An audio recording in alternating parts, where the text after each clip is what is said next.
अगर हर हिंदू 5 बच्चे पैदा करके 2 बच्चे हमको दे, 3 बच्चे अपने पास रखे, तो साधु ही साधु हो जाएंगे। रैपट मारे और पानी मंगा दे,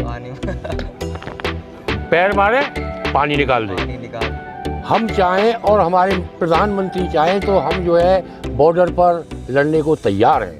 क्या हाल है दोस्तों, यू आर वाचिंग टाइटेनियम बाबा। मैं हूं अर्षित और आपका स्वागत है हरिद्वार का महाकुंभ 2021 में। अभी मेरे साथ है नागा बाबा। क्या नाम है बाबा जी आपका? दिगंबर लोकेश्वरी। कौन से अखाड़े से हैं आप? हम जो महापंचायती निरंजनी अखाड़ा।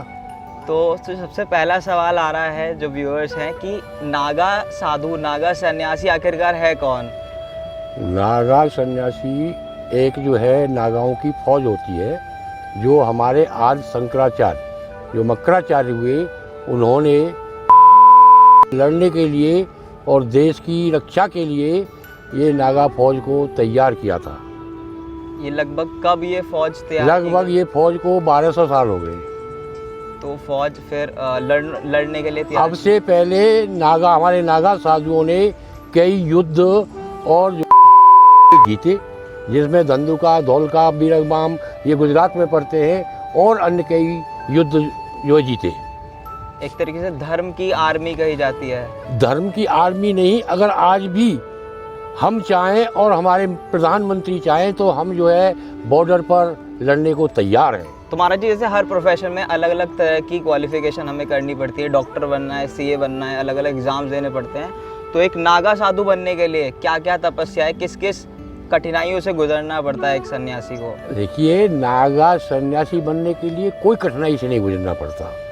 सबसे पहले जो है मन पर काबू पाना पड़ता है। अब इसमें कई तरह के नागा सन्यासी होते हैं। एक बर्फानी होते हैं और जो बर्फ़ में ही तपस्या करते हैं।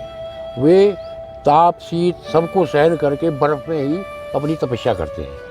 एक हमारे यहाँ होते हैं राज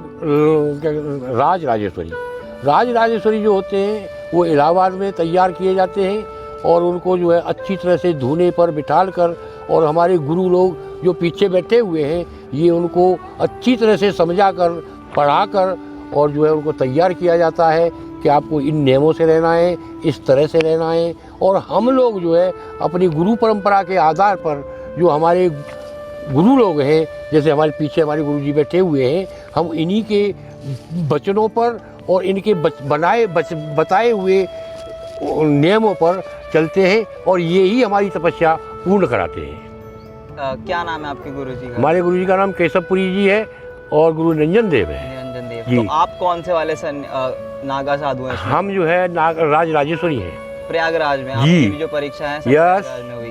तो करीबन कितना साल आपको लगा नागा साधु? मैं नागा साधु बना था, अब उसका 25 साल हो गए। 25 साल हो गए। तो क्या डायरेक्ट नागा साधु बन सकते हैं उससे पहले? ऐसा है, हमारे यहाँ पहले सीढ़ी होती है। सीढ़ियाँ? हाँ, पहले हमारे यहाँ क्या है, महापुरुष बनाया जाता है।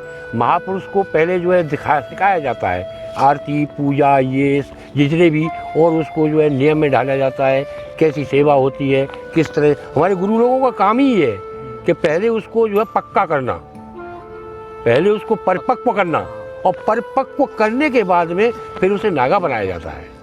तो जो आपके गुरु भी थे, आप भी हैं, सब पहले महापुरुष बने, फिर उसके बाद? अब वो तो सीढ़ी सबके लिए है। सबके लिए सीढ़ी एक बराबर है। जी। और जो आगे आने वाले जो भी सब सन्यासी होंगे, सबके लिए सेम सीढ़ी रहेगी। जी हाँ, ऐसे ही चलती रहेगी।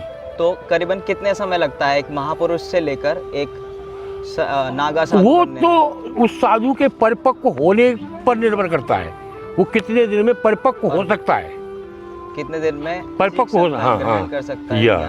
ये तो उसके ऊपर है। ये उसके ऊपर है। हाँ, ये उसके ऊपर निर्भर करता है। ये जो है गुरुजनों के ऊपर नहीं है कि वो आज ही बना दे। तो क्या जरूरी होता है कि हर सन्यासी को, हर महापुरुष को नागा साधु बनना, या उसके मन की इच्छा? देखिए, ये एक फौज है हमारी। जब नागा साधु नहीं बनेंगे तो महापुरुष कहाँ से आएंगे? फिर महापुरुष बनाएंगे, फिर उनको परिपक्व करके नागा साधु बनाएंगे। तो अब कह रहे हैं कि आगे आगे नागा सन्यासी कम होते जा रहे हैं बहुत, तो उसके ऊपर क्या राय? तो हमारी ये सब बच्चे पैदा नहीं कर रहे भाई। ये हिंदुस्तान में हिंदू जो एक बच्चा पैदा कर रहा है, 22 बच्चे पैदा कर रहा है। अगर हर हिंदू 5 बच्चे पैदा करके 2 बच्चे हमको दे, 3 बच्चे अपने पास रखे, तो लोग मतलब तो साधु ही साधु हो जाएंगे। साधु हो जाएंगे। फिर हर बालक क्या है कि मतलब डॉक्टरी की तरफ और वेस्टर्न कल्चर की अपने यहाँ सब कुछ है, डॉक्टरी भी है, खेती भी है, सब कुछ है अपने यहाँ। ऐसा कोई काम नहीं है। बाकी स्कूल भी है, स्कूल भी है। हॉस्पिटल भी है हमारे। तो क्या गृहस्थ जीवन जीकर भी नागा हाँ बना जा सकता जी है? जी जी जी। उसको थोड़ा बताएं आप। ऐसा है, पहले गृहस्थ जीवन जी करके, और ये नहीं है कि उसकी उम्र वो नाड़ हिलने लगे, गर्दन हिलने लगे जब आवे, नहीं। कुछ समय जीवन जी करके, और जैसे इंसान का मतलब होता है कि माँ बाप को अपने जैसा, यानी जिसको माँ बाप ने हमको संतान दिए तो वो अपने माँ बाप को संतान देकर और फिर जो है वो साधु बन सकता है। और कम से कम कितनी उम्र का बालक संन्यास? भाई देखो, संन्यास के लिए 12 वर्ष तो जरूरी है। 12 वर्ष जरूरी है। 12 वर्ष जरूरी है। उसके बाद में फिर कितना ही बड़ा बन सकता है। कितना ही बड़ा हो। हाँ, पर ऐसा है, ऐसा नहीं है कोई उसकी गर्दन हिलती आवे, उसका क्या करेंगे? वो क्या लड़ सकता है? नहीं, वो तो काम भी नहीं कर सकता, बर्तन भी नहीं मान सकता। मतलब कम से कम 12 साल। अरे कम से कम ऐसा तो होना चाहिए क्या करके थोड़ा बहुत हाथ बटावे है। उसे रोटी खिलाने के लिए थोड़ी बुलाएंगे हैं? वो तो घर से रोटी नहीं मिली तो जब भाग रहा है। ऐसा होना चाहिए फौज में जाने के लिए। हट्टा कट्टा रैपट मारे और पानी मंगा दे, पानी पैर मारे पानी निकाल दे। पानी निकाल दे। क्या बात है। तो यही थी नागा सन्यासी की कहानी कि किस तरह से बन सकते हैं। तो महाराज जी को धन्यवाद, और बने रहिए इसी सीरीज़ में। हम जो भी आपके सवाल हैं वो पूछते रहेंगे, कमेंट्स करके बताते रहें। सब्सक्राइब कर दें, और आप सभी को हर हर महादेव। ओम नमः शिवाय। हर हर महादेव। हर हर गंगे।